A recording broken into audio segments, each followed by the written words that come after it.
Hello बच्चों, concept फटाफट इन 15 minute series में मैं आपका स्वागत करता हूं। जैसे कि आपको पता है कि हर रोज हमारे यूट्यूब चैनल पर हमारे सभी टीचर्स द्वारा 15 मिनट का एक वीडियो आपको दिया जाता है, जिसके माध्यम से हम आपका वो चैप्टर जो हमारी एप्लीकेशन में चल रहा है उसका हम रिवीजन करवा सकें। कई बार क्या होता है, हम आगे पढ़ते जाते हैं लेकिन पीछे के जो चैप्टर्स होते हैं उनके अंदर कुछ ऐसे टॉपिक होते हैं जिनका रिवीजन लगातार होते रहना बहुत जरूरी है। अब बच्चा कहता है कि सर किसी टॉपिक को रिवाइज करने के लिए क्या हमें पूरे चैप्टर का वीडियो देखना पड़ेगा? तो ऐसा नहीं है। हमें पता है कि किस चैप्टर से कौन सा टॉपिक इंपॉर्टेंट है, इसीलिए हम 15-15 मिनट का वीडियो बना करके हम इन टॉपिक को आपके सामने रखते हैं। और आज क्लास 11th के पीरियोडिक टेबल पर आधारित एक बहुत इंपॉर्टेंट चैप्टर जिसका नाम बेटा तत्वों का आवर्ती गुण, पीरियोडिक क्लासिफिकेशन। तो तत्वों का वर्गीकरण जो होता है उस पर आधारित जो चैप्टर आपने पढ़ा है क्लास 11th पे, उसमें एक बहुत इंपॉर्टेंट टॉपिक है परमाणु त्रिज्या। तो आज मैं आपको परमाणु त्रिज्या क्या होता है ये रिवाइज करवाने वाला हूं इस वीडियो के माध्यम से। चलिए देखते हैं परमाणु त्रिज्या क्या होता है और परमाणु त्रिज्या कितने प्रकार के होते हैं।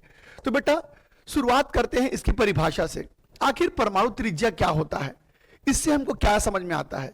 तो आपको यह पता होना चाहिए कि आवर्त सारणी में जितने भी तत्व होते हैं उनके अंदर के जो परमाणु होते हैं उनके आकार अलग अलग होते हैं। उनके आकार अलग अलग होते हैं। किसी परमाणु का आकार बड़ा होगा तो किसी परमाणु का आकार छोटा होगा।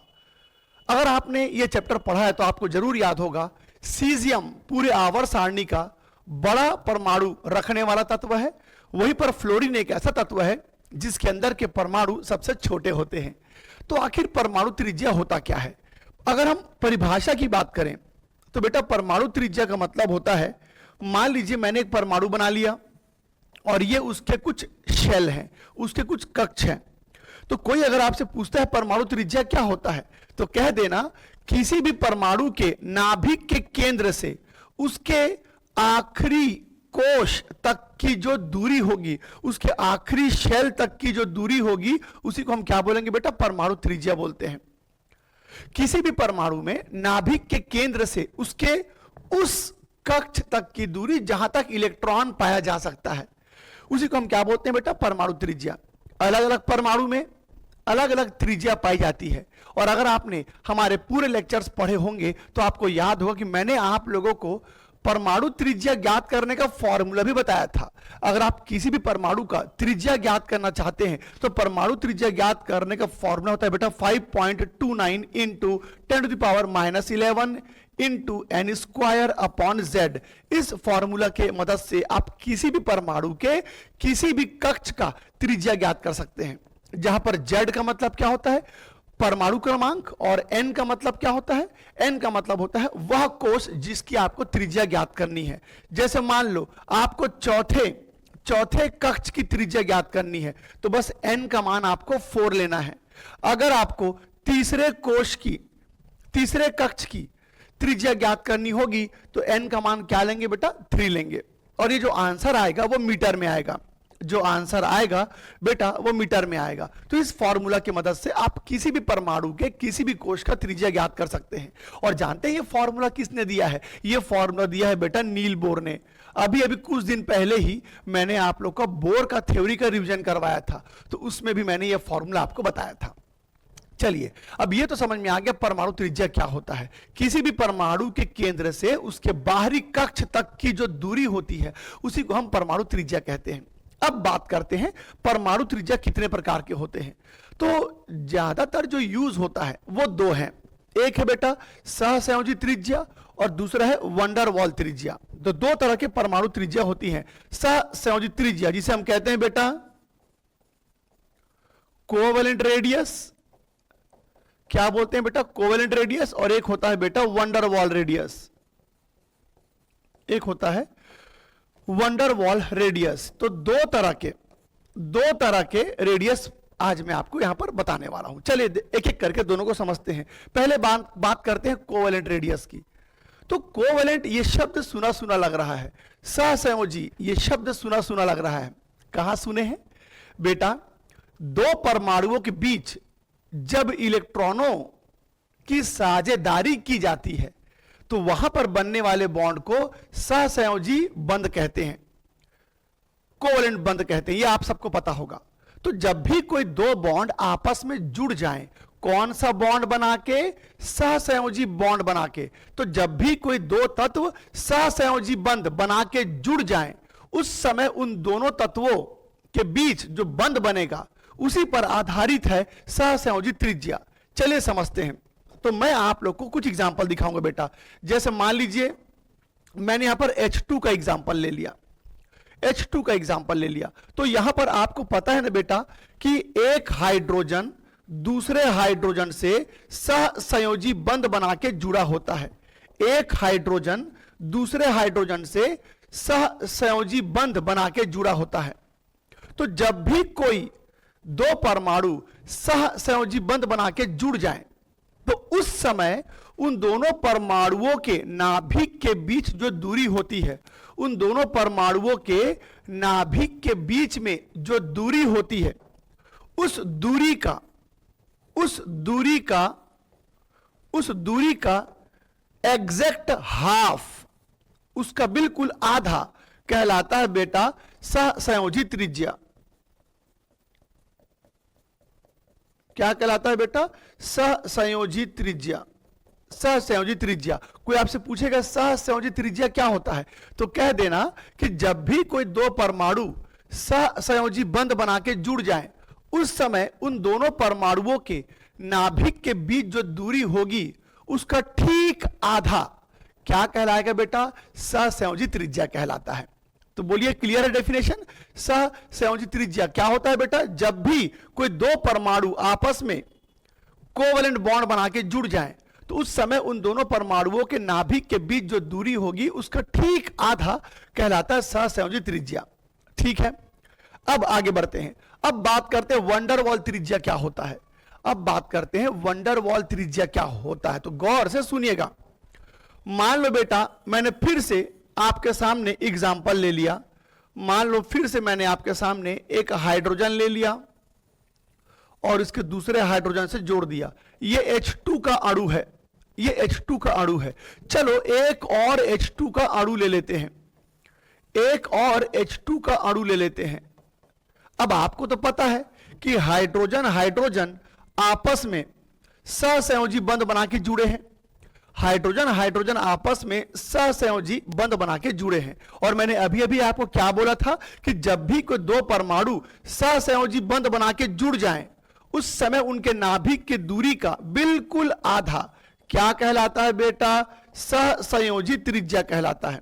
मैंने कहा कि जब भी कोई दो परमाणु सहसंयोजी बंध बना के जुड़ जाएं, उस समय उन दोनों परमाणुओं के नाभिक के बीच जो दूरी होती है उसका ठीक आधा सहसंयोजी त्रिज्या कहलाता है। तो यहां तक तो ठीक था, लेकिन मेरा एक प्रश्न है आप लोगों से कि क्या अब ये हाइड्रोजन और ये हाइड्रोजन आपस में बंध बना पाएंगे? क्या ये हाइड्रोजन और ये हाइड्रोजन आपस में कोई रासायनिक बंध बना पाएंगे? नहीं बना पाएंगे, क्योंकि आपको पता होना चाहिए कि एक हाइड्रोजन एक ही बंध बना सकता है। एक हाइड्रोजन का वैलेंसी कितना होता है? एक। अरे भाई, हाइड्रोजन के पास एक ही तो इलेक्ट्रॉन होता है, तो वो ज्यादा से ज्यादा एक ही बॉन्ड बना सकता है।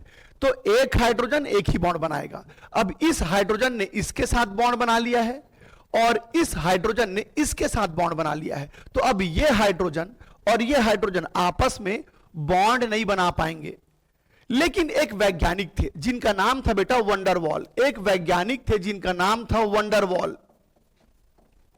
तो एक वंडर वॉल नाम के वैज्ञानिक थे। उन्होंने एक बात कही कि जब भी कोई दो परमाणु पास आते हैं तो इस बात से कोई फर्क नहीं पड़ता कि वो बंध बना पा रहे हैं कि नहीं बना पा रहे हैं, उनके बीच में एक हल्का सा आकर्षण बल पाया ही जाएगा। गौर से सुनना, मैंने क्या बोला बेटा? जब भी कोई दो परमाणु पास आते हैं, जब भी कोई दो परमाणु पास आते हैं तो वो बंध बनाए चाहे बंध ना बनाए, उनके बीच में एक आकर्षण बल होता ही है। हल्का सा कमजोर सा एक आकर्षण बल होता है। उस बल का नाम दिया गया वंडर वॉल बल। उस बल का नाम दिया गया वंडर वॉल बल। और यह बल हर दो परमाणु के बीच होता है, यानी कि इन दोनों परमाणुओं के बीच में भी वंडरवॉल बल है, इनके बीच भी वंडरवॉल बल है, पर हमारा ध्यान उस पर नहीं गया। क्यों नहीं गया? क्योंकि यहां पर बेटा कोवलेंट बॉन्ड इतना मजबूत होता है कि वंडरवॉल बॉन्ड की तरफ हमारा ध्यान नहीं गया। इन्होंने ऑलरेडी कोवलेंट बॉन्ड बनाया हुआ है, और कोवलेंट बॉन्ड इतना मजबूत होता है कि इनके बीच में वंडरवॉल बॉन्ड भी बना है क्या, इस बात पर हमारा ध्यान नहीं जाता। पर मैं बता दूं, इनके बीच कोवलेंट बॉन्ड तो बना है, पर वंडरवॉल बॉन्ड भी है। चलो कोई बात नहीं, हमें वो दिखाई नहीं दिया, कोई बात नहीं। पर यहां पर तो कोई रासायनिक बंध नहीं है, तो अब यहां पर एक ही चीज दिखाई देगा आपको, क्या? वंडरवॉल बंध। तो इनके बीच में कौन सा बंध है बेटा? वंडरवॉल बंध है। तो क्या समझे, जब भी किसी दो परमाणुओं के बीच वंडरवॉल बंध हो, उस समय उन दोनों परमाणुओं के नाभिक के बीच में जो भी दूरी होगी उसका ठीक आधा कहलाएगा बेटा वंडरवॉल त्रिज्या।